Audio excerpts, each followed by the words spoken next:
Good evening and welcome to this episode of In Harmony with Nature. I'm Mike Shacklock, your host this evening. Joining me this evening is Gilbert Van Rijker-Vassal. He's an underwater photographer, and he's going to be showing us some video that he has taken, telling us all about the quality of water. Welcome to the program, Gilbert. It's good to have you back here. You've been here many times. It's a pleasure to be here, Mike. And again, as you say, I've been here several times, and it's a real pleasure for me to talk about my favorite subject on this program. Well, that's good. I understand the video that you have is quite long, so perhaps we shouldn't waste any time and get right into it. Once again, it's on the quality of water, and without any further delay, Gilbert, please help us along with the video. Right. My underwater photography in Nova Scotian waters is happening mostly in the freshwater, but also in the saltwater. And what I'm showing you in this video is the quality of water. It's an environmental subject which I find very important to address as a photographer, to try and visualize what is natural quality water. And my basic approach is natural water is water that supports the life that it always supported. And so what you're seeing in this video is probably the most natural condition one can find in North America, and it's in the northern wilderness of Labrador. The fish that you see here are Arctic char, and they are living in the sea and in the freshwater. They switch back and forward, and we arrived there 2 years ago to film the Arctic char in September it was. And this is just before they start their spawning time comes up. And so the fish are coming from the salt water back into the fresh water to follow their urge to spawn. And in certain locations, just like the salmon, they will go to particular locations and accumulate. And this location was an outflow of a river into a lake, and we were flying with a little water plane over the lake, and the pilot said, can you see the fish? And we were quite high over the lake, and you could see dark colorations where the water of the river was flowing into the lake. It formed sort of a V effect, and the dark colorations beside it, those were the fish. And when you saw them from 700-800 feet above the water, then that was quite a number of fish. And so we landed there, and they were Arctic char. It's the most prominent fish that you find in those northern regions. And their presence is an indicator for the quality of the natural water. So this is probably some of the cleanest and healthiest water you've seen in the maritime area. It is. It's so clean. Pardon me. It's so clean water that you are swimming in it. I spent hours in it, and from time to time, I just open my mouth and swallow the water, and it's delicious, natural water. You are right close to the fish there. There may be a slight fishy smell, but it didn't bother me one bit. The fish are there. They are nosing into the outflow of that brook by the literally 10,000s, and I would go slowly into them, and after a couple of hours they would be so used to my presence and know that I wasn't a threat to them that they just formed up around me, and I could move amongst them so close that I could take these pictures. At what depth would you be with these shots? That probably is about 10 feet that you see there. The fish are ranging from about 1.5 pounds to about 5 or 6 pounds.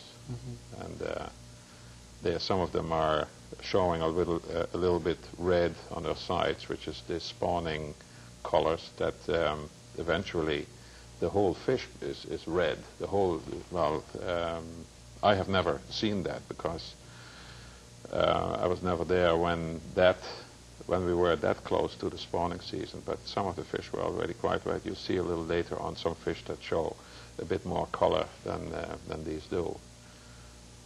But the water is extremely clear, and because it's 7 months of the year that those lakes are frozen over, and the water is very cold, so there is no plant life to speak of.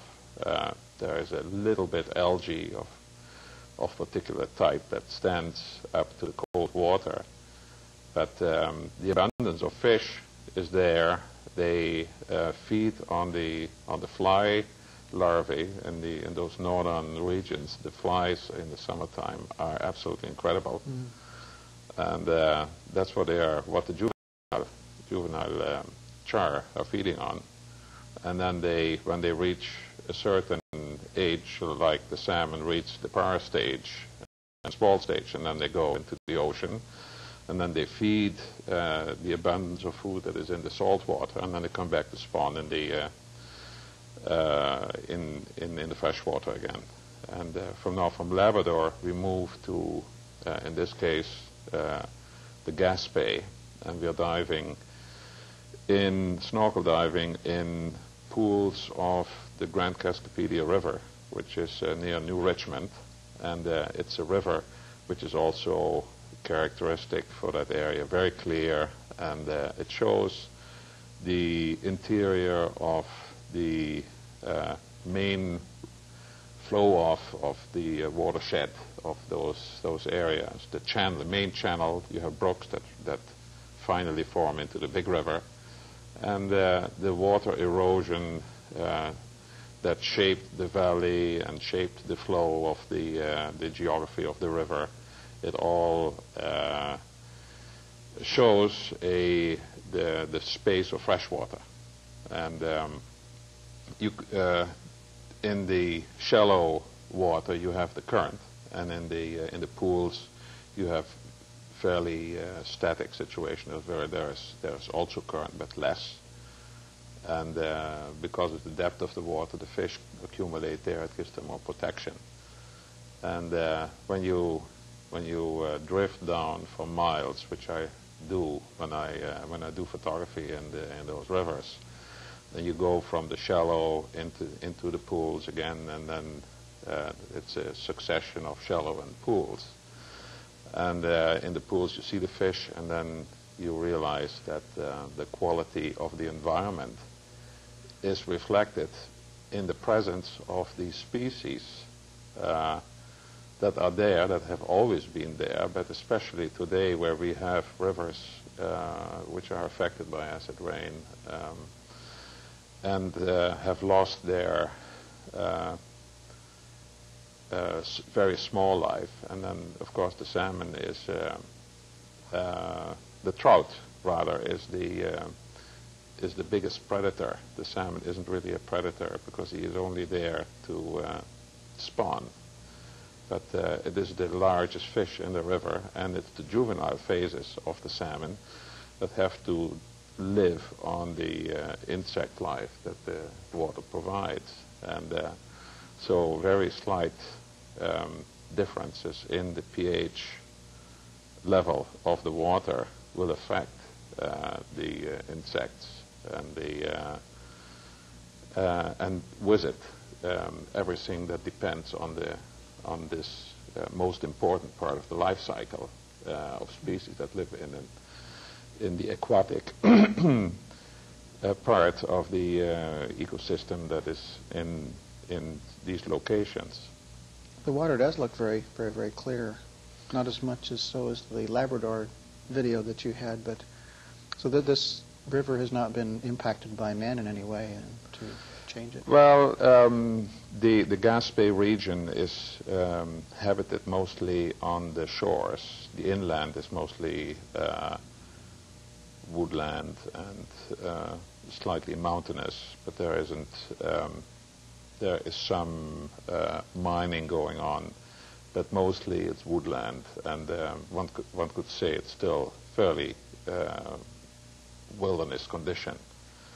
Although a lot of wood cutting is going on, but the waters are still in a good condition.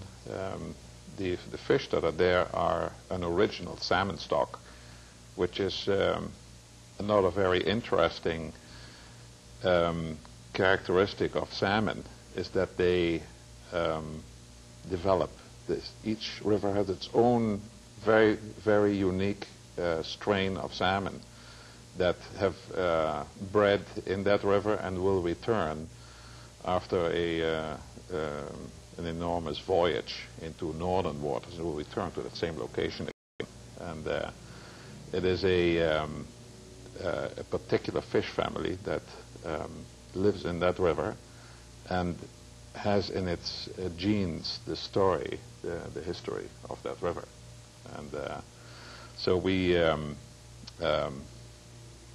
I cannot go too far into that, but the salmon are very prominent. When you have salmon in the river, you see them jumping, and that is a very visual sign to people that water is still in good condition. You know, the salmon are there, and they are qualifying that water. Now here we are diving into a river which has gone into a vertical, I would say a vertical sort of canyon. The water has eroded the sandstone formations, rounded them, shaped them, and it is all done by a waterfall that through time moved upstream and left this canyon as a path of erosion, and you'll see the debris in the bottom. And it just, when you see that, gives you an idea how what time in nature is. You know that it's still happening there, but you can't. You can only see it where the waterfall is at that time. And so when you're in it, you are in this freshwater sphere, and you realize this. We ourselves depend on it, and we are part of this life cycle. And this is the freshwater, and how small is it? You realize how small that volume of water is that runs off the land there, and then you realize also, how much water we use ourselves.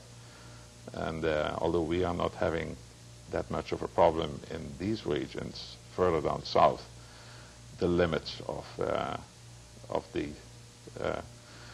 what was thought as an unlimited resource are showing up, and so we have to be aware of that,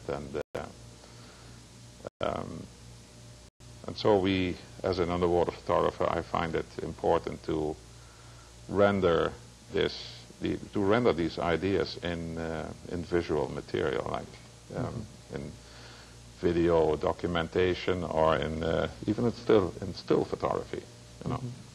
Yeah, you get a good sense. You're getting a perspective on areas that a lot of people don't see, and you're getting a good sense of what man's been ignoring, or not really been ignoring, but just hasn't seen what's going on. Such a small life that man has, and there's all this other type of nature going on around you that it's so monumental. In this particular case here, we have a salmon that jumped up a waterfall and damaged his eye and is blinded on one side, and so the fish is sulking under that tree, and he is obviously not normal. He's resting there, and this friend of mine who had a still camera, he approached the fish from the other side of the tree, and I approached him from this side, as you see it, and you will see how he approaches the fish, and then takes a few pictures of it, and how the fish reacts to that, and it just we are both looking at this fish as a precious creature that lives in that river, and that has been damaged in its migration. It sort of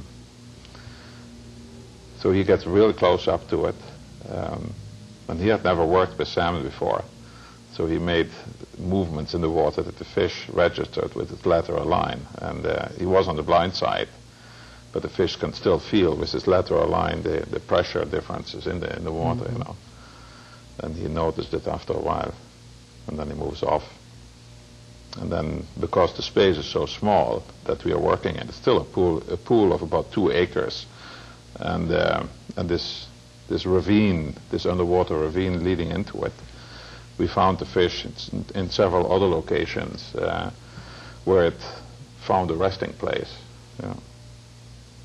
So it had just recently injured itself just before you got there, or it had been injured quite some time ago? It could. There wasn't a waterfall close to that location, so the fish will succeed in jumping over a particular waterfall and then swims through several other pools in its urge to go upstream to the spawning grounds. And so we found it there, but the fish is not behaving the same way as the other fish are behaving that you will see in a moment, that are hanging in the school in the water, and they are just hanging in there and they are moving freely. The fish that is blinded on one side is off balance somehow, and will lie in a resting mode on the bottom. So here you see it from the outside, the beautiful clear water of this Gaspé River. It looks very clean. You know, and you see how it runs over the rocks, and how the water gets oxygenated, and the fish, of course, need that because they breathe the oxygen out of the water with their gills. And different locations have different geological formations, and the color of the water depends on what minerals, what mineral content is in the water that it picked up in its path from rainwater to the brooks into the river. You know, and when you take Nova Scotian rivers, for example, we have a lot of bogs, and you get a lot of decaying plant sort of material, and you get a tea-colored water in some cases, and or different shades of color. So you can be in water that is sort of emerald color, and then it can be brownish. It can be different shades of color. And our rivers are not as fast flowing as those mountain rivers are, and so sedimentation happens in the river, and water plants are growing in it, and our rivers are, I would say, characterized with areas that are densely grown with water plants. And again, that is a very unique plant life that you don't find on the dry land. It only grows in the fresh water, and so it's very unique species that are all living in this very small habitat provided by the runoff of the fresh water. This is still in the Gaspé areas? No, this is in the St. Mary's River in Guysborough County. And it's interesting to see how the current of the water that goes through it, it's like a wind that blows through the leaves. And this provides, again, habitat to other species in rivers where you have little cover, little habitat for different species. You have only a few species, but we have a variable, how I would say it, a lot of different species that live in our rivers. We have a lot of resident fish, and we have a number of anadromous fish, and then we have amphibians, and then we have a great variety of plant life as well. These are common perch, and then you have shiners and creek chub, and then you have the snapping turtle and the wood turtle and really? the painted turtle. We have 4 different turtles that live in lakes and rivers. It depends where rivers run through a lake system, there you get more of those species in. And here we have this small shiners that are living mostly in the plant habitat, where they are feeding on insects and so on. And then you get different predators again, like the eel that you just saw there.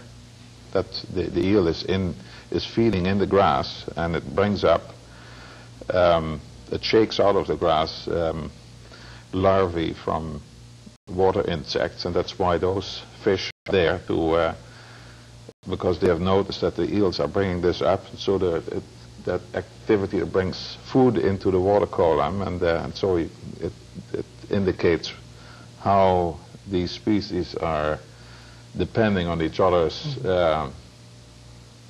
presence. Yeah, it's rather remarkable. And here we have some spring salmon. This was filmed in the St. Mary's River last year in July, and the salmon were running, and the salmon have been returning to our rivers in surprising numbers over the last few years because of a moratorium on commercial fishing on the Atlantic salmon out in the salt water, because of programs that are done by Department of Fisheries and by the local salmon associations, where they, for example, they catch some of the salmon and strip the eggs and artificially spawn them, and then they have incubation boxes in the rivers, and the survival rate of this artificial spawning is about 95%. And under normal conditions, it's about 3 or 4%, you know. And so that way you help the fish, and we have to do that because the balance of nature has been offset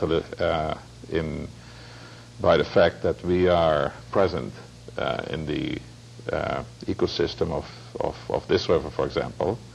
But we are doing that, and we are enabling the salmon to be there, and I think that the salmon is not only a species that we go after for the sport, but it's very important to have the salmon in there so that everybody knows that passes by and sees a salmon jump and say, hey, that water is still of a quality that can be called pure natural condition of fresh water, and that's what that is an issue that's coming up. Well, that's good to see. This is this is the west branch of the St. Mary's River that you're looking down. It looks fairly shallow there in a number of spots. It's these rivers are absolutely beautiful. I am a Dutchman of my origin, and we don't have rivers anywhere close to the natural conditions that we still enjoy here. And this is all one of the reasons why I became interested in underwater photography and really made it my profession. Yes. Because I can see things here that in my native Holland people are trying to do that now also, and cleaning up the Rhine. But of course the population density in Europe is such that you couldn't possibly come back to anywhere what you can see here, you know.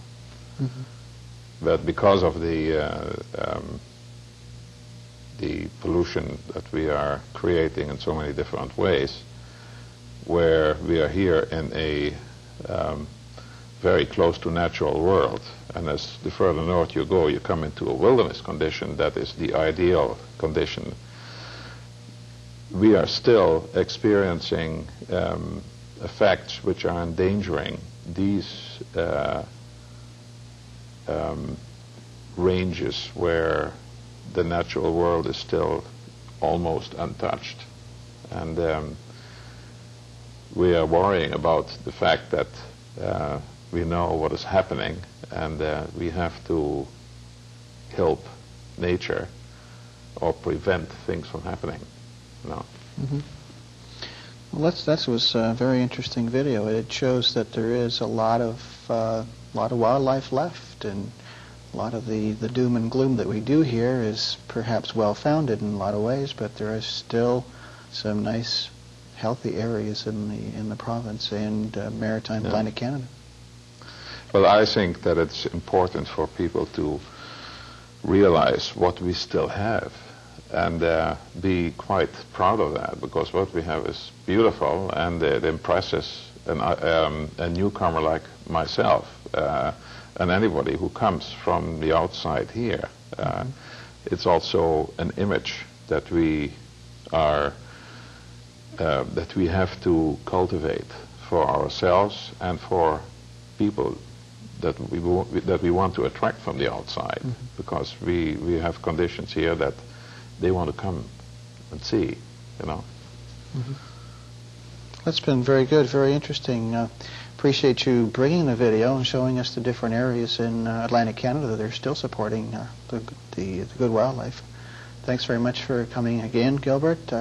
My guest this evening has been Gilbert Van Rijker-Vassaal, talking to us about the quality of water in Atlantic Canada. Join us again next week for the next episode of In Harmony with Nature. Have a good evening. Good night.